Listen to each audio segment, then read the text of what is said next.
হরে কৃষ্ণ। আজ আমি আপনাদের সাথে আলোচনা করব অম্বুবাচী চলাকালীন সময়ে আপনারা আপনাদের বাড়িতে থাকা এই 5টি জিনিস ভুলেও কাউকে দান করবেন না, দেবেন না। যদি দিয়ে দেন তাহলে কি হবে, আপনার ঘরে দারিদ্রতা আসবে, অভাব অনটন হবে, কঠিন কঠিন রোগ ব্যাধি হবে, অশান্তি লেগে থাকবে, অকাল মৃত্যু হবে, আপনাদের জীবনে সমস্ত রকম বিপদ ঘনিয়ে আসবে। সেই জন্য শাস্ত্র সিদ্ধান্ত ব্যাখ্যা দিচ্ছে আপনারা অম্বুবাচী চলাকালীন এই 5টি জিনিস ভুলেও কাউকে দান করবেন না। আপনারা সম্পূর্ণ ভিডিওটি দেখুন, আশা করি এই ভিডিও আপনাদেরকে খুবই উপকৃত করবে। রাধে রাধে। সামনে আসতে চলেছে অম্বুবাচী বা অম্ববতী। শাস্ত্র অনুযায়ী এই সময় মা রজস্বলা অবস্থায় থাকেন, অর্থাৎ মা রজস্বলা হয়ে পড়েন। রজস্বলা হওয়ার অর্থ হলো মা তার মাসিক ধর্ম পালন করেন, যার ফলে বসুমতী ধরিত্রী মাতা শস্য শ্যামলা হয়ে ওঠেন। বছরে এই একবারই মা রজস্বলা হয়ে পড়েন। আষাঢ় মাসের মৃগশিরা নক্ষত্রে 3য় পদ শেষ হলে মাসের 4র্থ পদে শুরু হয় অম্বুবাচী বা অম্ববতী। 3 দিন ধরে চলে অম্বুবাচী অনুষ্ঠান। এই সময় মাকে স্পর্শ করা নিষিদ্ধ থাকে। সেই জন্য কি হয়, বিভিন্ন মন্দিরে যেখানে মাতৃ আরাধনা করা হয়, মায়ের যে সমস্ত দেবী মূর্তি রূপ থাকে, সেখানে বেশিরভাগ ক্ষেত্রে মাকে লাল কাপড়ে ঢাকা দিয়ে রেখে দেওয়া হয়। এই সময় মাটি খোঁড়া নিষিদ্ধ থাকে, সেই জন্য কৃষিকাজও বন্ধ থাকে। আপনারা যারা ঘরে দেবী মূর্তির পুজো করেন তারা যতটা পারবেন মাকে সুন্দরভাবে ঢাকা দিয়ে রাখুন, মাকে স্পর্শ করবেন না। মাটির উপরে আগুন জ্বালিয়ে রান্না করেন না সন্ন্যাসী, ব্রহ্মচারী ও বিধবা মহিলারা। যারা অম্বুবাচী কঠোরভাবে পালন করে তারা 3 দিন শুধু কি করেন, ফল ও মিষ্টি খেয়ে থাকেন। এই অম্বুবাচী চলাকালীন এই 3 দিন কোনো শুভ কাজ করা হয় না। সনাতন হিন্দু ধর্মে অম্বুবাচীর বিশেষ গুরুত্ব আছে, তাই অম্বুবাচীর বিধিনিষেধ ও নিয়মগুলি প্রত্যেক সনাতনীদের মেনে চলা অবশ্যই উচিত। বাংলায় একটি প্রচলিত কথা আছে, কিসের বার কিসের তিথি। অম্বুবাচী মেলা ও পূজার প্রধান কেন্দ্রস্থল হল কামাখ্যা মন্দির। এখানে প্রচুর ভক্তরা আসেন এবং অনেক বড় মেলা অনুষ্ঠিত হয়। 3 দিন ধরে এই কামাখ্যা মায়ের মন্দির বন্ধ থাকে। 4র্থ দিনে মন্দির খোলা হয়। রক্ত বস্ত্র আশীর্বাদ হিসাবে পাওয়া যায়। এই বস্ত্র ভক্তরা নিয়ে আসেন এবং ওনাদের দৃঢ় বিশ্বাস এই বস্ত্র সমস্ত মনোবাসনা পূর্ণ করে। রাধে রাধে। এবছর অর্থাৎ এই 2025 সালে অম্বুবাচী কবে পড়েছে? বাংলার 7ই আষাঢ় 1432, ইংরেজির 22শে জুন 2025 রবিবার দুপুর 2:57 থেকে অম্বুবাচী প্রবৃত্তি। বাংলার 10ই আষাঢ় 1432, ইংরেজির 25শে জুন 2025 বুধবার রাত্রে 3:21 পর্যন্ত অম্বুবাচীর নিবৃত্তি হবে। এই উৎসব এক এক জায়গায় এক এক নামে পরিচিত। উড়িষ্যায় রজ উৎসব নামে পরিচিত। সতীপীঠ কামাখ্যায় এই উৎসব খুব ধুমধামের সহিত উদযাপিত হয়। রাধে রাধে বন্ধুরা। এই অম্বুবাচী চলাকালীন সময়ে যে জিনিসগুলো আপনারা ভুলেও কাউকে দান করবেন না, তার মধ্যে প্রথম জিনিসটি হলো আতপ চাল বা ভাতের চাল। এগুলো সন্ধ্যা হয়ে গেলে, সন্ধ্যার পর ভুলেও কিন্তু কাউকে দান করবেন না। সে আপনার নিজের মেয়ে হোক, ছেলে হোক, যেই হোক, আপনার ঘরের বাইরে বের করবেন না। তাহলে মাতা লক্ষ্মী খুব অসন্তুষ্ট হবে, আপনার ঘরে দারিদ্রতা আসবে, অভাব অনটন হবে, কঠিন কঠিন রোগ হবে, বাস্তু দোষ হবে, বৃত্তি দোষ হবে। এটি আমাদের শাস্ত্র সিদ্ধান্ত সুন্দরভাবে ব্যাখ্যা দিচ্ছে। দিনের দিকে আপনারা অবশ্যই দিতে পারবেন, কিন্তু সন্ধ্যা লেগে গেলে চাল কাউকে দেবেন না।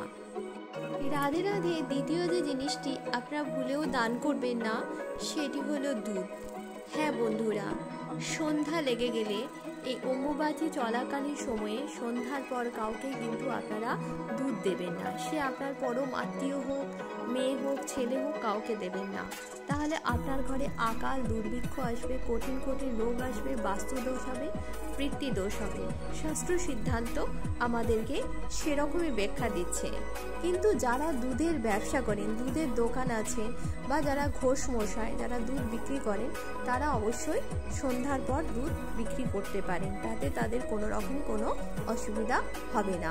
কিন্তু যারা গৃহস্থ, যারা দুধের ব্যবসা করেন না, ঘরে দুধ কিনে এনে খান বা ঘরে দুধ আছে সেই দুধ কিন্তু কাউকে দেবেন না। তাহলে রাধে রাধে বন্ধুরা, তৃতীয় যে জিনিসটি আপনারা ভুলেও কাউকে দান করবেন না সেটি হলো লবণ। হ্যাঁ, এই লবণটিও এই অম্বুবাচী চলাকালীন সময়ে সন্ধ্যা লেগে গেলে সন্ধ্যার পর কিন্তু আপনারা ভুলেও কাউকে দান করবেন না। দান করলে আপনার ঘরের মা লক্ষ্মী তার ঘরে চলে যাবে, আপনার ঘরে দারিদ্রতা আসবে, কঠিন রোগ হবে, বাস্তুদোষ হবে, পিতৃদোষ হবে, নবগ্রহে কুদশা হবে।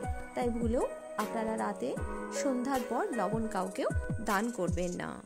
রাধে রাধে বন্ধুরা, অম্বুবাচী চলাকালীন সময়ে যে জিনিসটি আপনারা ভুলেও কাউকে দান করবেন না সেটা হলো কোনো ধারালো অস্ত্র, কাঁচি, বটি, ছুরি। হয়তো আপনি আপনার আত্মীয়কে, মেয়েকে বা ছেলেকে কাউকে দিতে চাইছেন, এই জিনিসগুলো কিন্তু ভুলেও অম্বুবাচী চলাকালীন সময়ে কাউকে দেবেন না। তাহলে সেই সমস্ত মানুষেরা আপনার জীবনে একদম গভীর শত্রুতে পরিণত হয়ে যাবে, আপনার সাথে তার শত্রুতা তৈরি হয়ে যাবে, মারামারি, লাটালাটি, কাটাকাটি শুরু হয়ে যাবে।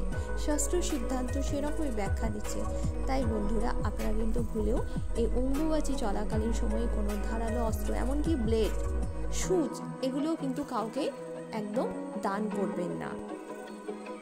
রাধে রাধে বন্ধুরা, অম্বুবাচী চলাকালীন সময়ে আপনারা আপনাদের বাড়িতে যে সমস্ত ঝাঁটা বারণ ব্যবহার করেন, যেগুলো দিয়ে আপনারা আপনাদের ঘরের ময়লা আবর্জনা পরিষ্কার করেন, ঘরকে শুদ্ধ করেন, মাতা লক্ষ্মীকে আহ্বান করেন। আবর্জনা পরিষ্কার করে তো মাতা লক্ষ্মীকে আমরা আহ্বান করি। তো এই ঝাঁটা বারণকে বলা হয় মা লক্ষ্মীর সূচক। সুতরাং এই আপনার ব্যবহার করা ঝাঁটা বারণ কাউকেই ব্যবহার করতে দেবেন না। এমনকি এই সময় ঝাঁটা বারণ কিনেও কাউকে দান করবেন না। শাস্ত্রে সেটা আমাদের ঘোর নিষিদ্ধ রয়েছে।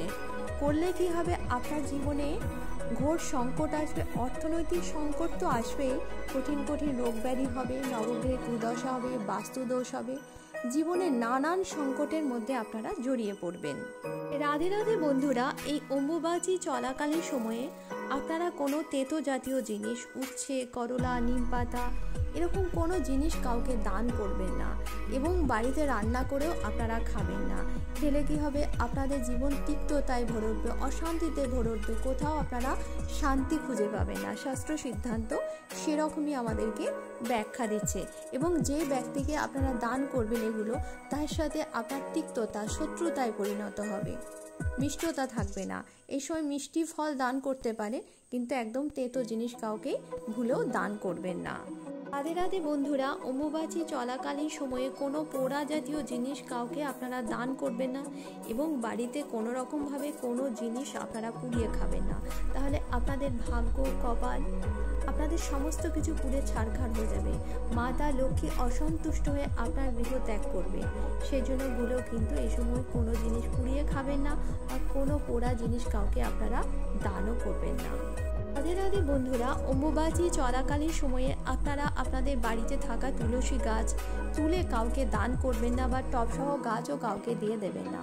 তাহলে আপনার ঘরের মা লক্ষ্মী তার ঘরে চলে যাবে, আপনার ঘরে অভাব অনটন, দারিদ্রতা আসবে, কঠিন রোগ হবে, আপনার জীবন সংকটে পড়ে যাবে। শাস্ত্র সিদ্ধান্ত সেরকমই আমাদেরকে ব্যাখ্যা দিচ্ছে। রাধে রাধে বন্ধুরা, এই অম্বুবাচী চলাকালীন সময়ে কোনো শাক আপনারা কাউকে দান করবেন না, সে কিনেই হোক বা মাটি থেকে কেটেই হোক। অম্বুবাচী চলাকালীন সময়ে আমাদের শাক খাওয়া নিষিদ্ধ আছে, তাই ভুলেও কাউকে শাক দান করবেন না। রাধে রাধে বন্ধুরা, অম্বুবাচী চলাকালীন সময়ে আপনারা এলাচ, লবঙ্গ, হলুদ, জিরা, ধনে, এই সমস্ত মশলাগুলি কাউকে ভুলেও দান করবেন না, সে দিনের বেলায় হোক বা রাত্রিবেলায় হোক। তাহলে আপনার ঘরের মা লক্ষ্মী তার ঘরে চলে যাবে, আপনার ঘরে দারিদ্রতা আসবে, কঠিন ব্যাধি হবে, বাস্তুদোষ হবে, বৃত্তিদোষ হবে। স্বাস্থ্য সিদ্ধান্ত সেরকমই ব্যাখ্যা দিচ্ছে। এগুলো আপনারা এই অম্বুবাচী চলাকালীন সময় কাউকে ভুলে দেবেন না। অম্বুবাচী শেষ হলে তারপরে আপনারা অবশ্যই এগুলো দান করতে পারেন। রাধে রাধে বন্ধুরা, অম্বুবাচী চলাকালীন সময়ে আপনারা আপনাদের পুরানো বস্ত্র, বাড়িতে যে সমস্ত বাতিল বস্ত্র থাকে সেগুলো ভুলেও কিন্তু কাউকে দান করবেন না। বাসি খাবার কাউকে দান করবেন না, তাহলে আপনার সংসারে ঘোর অমঙ্গল হবে, অভাব হবে, অনটন হবে, দারিদ্রতা হবে। শাস্ত্র সিদ্ধান্ত সেটাই ব্যাখ্যা দিচ্ছে। রাধে রাধে। আমাদের এই ভিডিও যদি আপনাদের ভালো লাগে তাহলে একটি লাইক করুন, কমেন্টস করুন, এবং যদি আপনারা নতুন হয়ে থাকেন তাহলে আমাদের চ্যানেলটিকে সাবস্ক্রাইব করে রাখুন। তাহলে প্রথমেই যখন আমরা ভিডিও ছাড়বো আপনার কাছে নোটিফিকেশন চলে যাবে। রাধে রাধে।